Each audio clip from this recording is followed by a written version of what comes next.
ఇక నామినేషన్లు సురు తొలి రోజు 42 మంది దాఖలు వీరిలో మల్లు రవి సురేష్ షెట్కార్ నీలం మధు డీకే అర్ణ రఘునందన్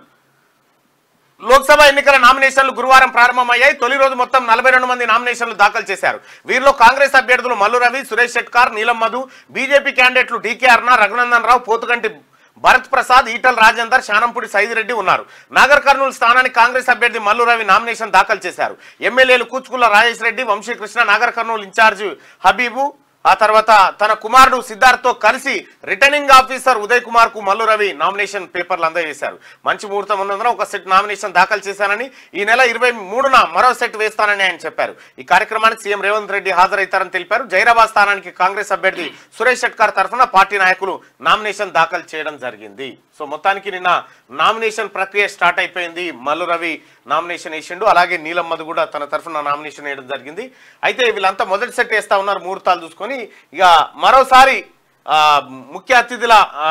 పర్యవేక్షణలో మరో నామినేషన్ దశమి ఇవాళ ఏకాదశి రేపు ద్వాదశి ఇవాళ కూడా రేపు కూడా మంచిగా ఉన్నది మంచిగా ఉంది ఇగో ఒకటి ఏం చెప్తున్నంటే ఈ ముహూర్తాలు గీర్తాలని కాదు కానీ నీకు ప్రజల్లో పట్టు ఉంటే ప్రజలు నిన్ను గెలిపియాలనుకుంటే రాక్షస ముహూర్తంలో కూడా నువ్వు రాజు అవుతావు అంతే రాక్షస ముహూర్తంలో కూడా రాజు అవుతావు ఈ ముహూర్తాల మీద గెలిచేది ఉంటే ఏ ఓటు బ్యాంకు లేనటువంటి ఒక వ్యక్తి బ్రహ్మ ముహూర్తంలో పోయి నామినేషన్ ఇస్తే గెలుస్తాడా అందరూ ఒకటే ముహూర్తంలో గెలిస్తే అందరు గెలుస్తారా ఒకవేళ